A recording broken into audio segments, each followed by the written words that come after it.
Hello, welcome to Prophecy Pod Radio.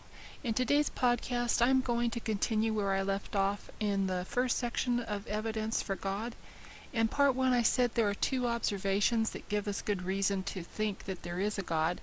And the first one was that the existence of the universe is better explained by the existence of God.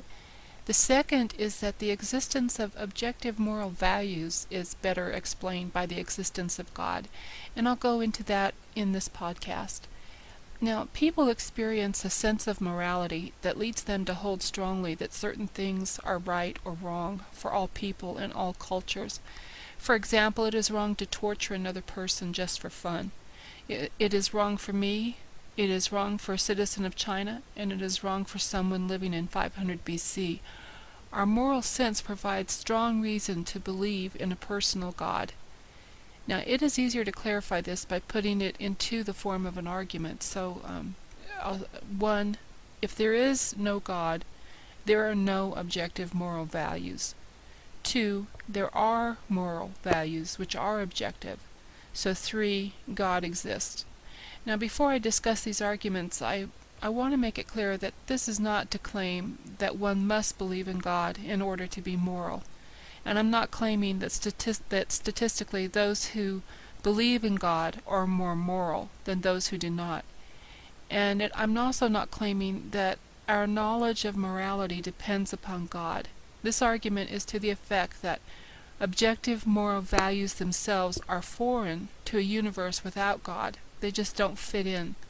So in defense of premise one, if there is no God, there are no objective moral values. Now, Gansel admits in his arguments that this claim is quite controversial, and many philosophers disagree with it. But objective moral values are not sufficiently explained in a universe without God. Many have agreed with this claim. For example, Dostoevsky had Ivan Karamazov claim, "If there is no God, everything is permitted." Sartre wrote of Dostoevsky's statement, "This is the very starting point of existentialism. Indeed, everything is permissible if God does not exist, and as a result, man is forlorn, because neither within him nor without does he find anything to cling to."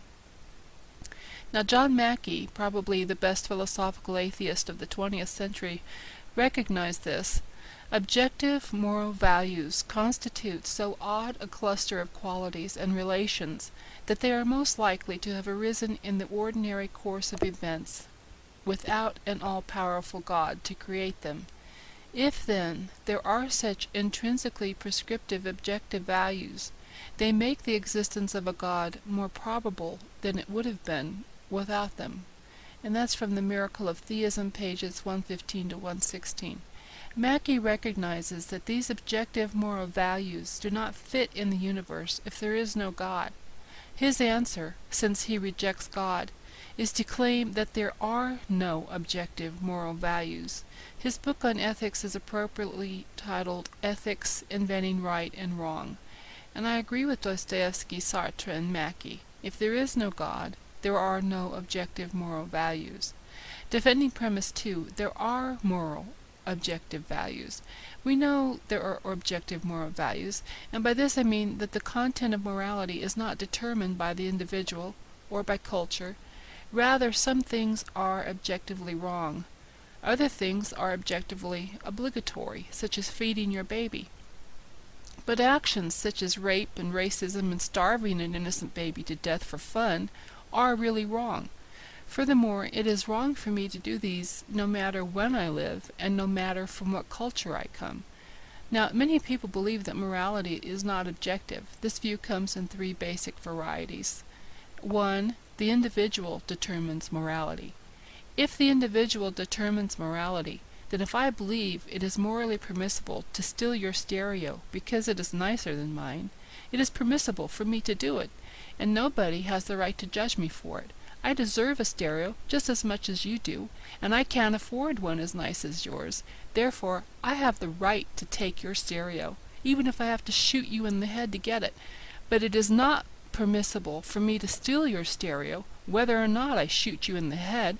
Therefore, the individual does not determine morality. 2. Society determines morality. If I lived in a completely racist society, would racism be all right? Would that be right for me? No, not at all. When a student in Syria or Libya turns out to protest their brutal regime, and he or she is assuming that morality is not determined by society. It is transcendent of cultures. All of our greatest heroes have been men and women who have stood up to society's wrongs and appealed to a morality that is transcendent to society in order to demand change.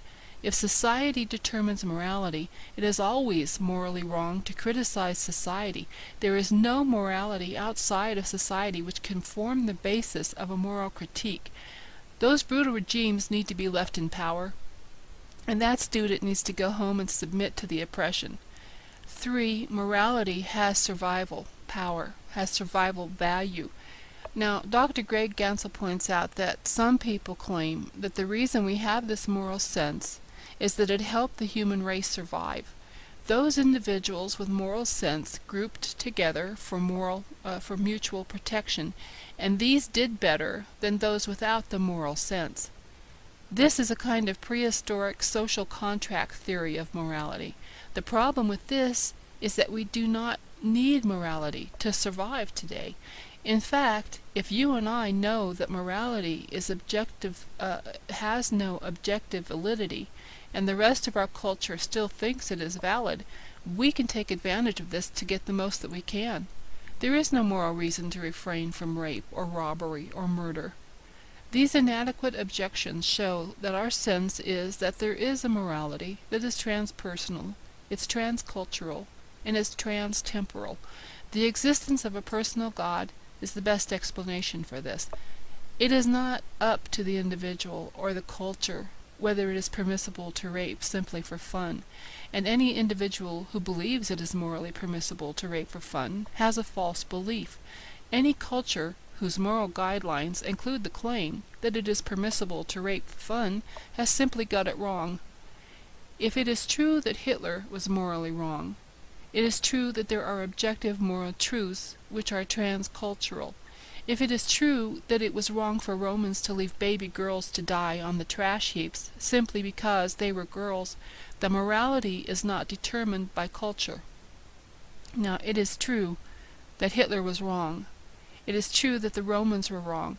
So we know there are objective moral truths, but objective morality makes no sense in the universe if there is no God. Objective moral values point to the existence of a moral being who created the universe. His moral character is the standard for objective right and wrong. So in summary, there are two arguments for the existence of God that I'm beginning with. These show that it is more reasonable to believe that God exists than that he does not exist. 1. The existence of the universe is better explained by the existence of God, and 2. The existence of moral values, objective moral values, is better explained by the existence of God. So we see that some of the things we observe about the natural world strongly infer that God exists, whether people want to accept it or not, no matter how much they try to deny it, no matter how much they try to close their eyes to it. The natural world strongly infers that God exists. Now, I am not claiming to prove with mathematical certainty that God exists, but I have, however, given you some good reasons to think that he does, whether you accept them or not. In my next podcast, I will go over some of the scientific facts that point to intelligent design.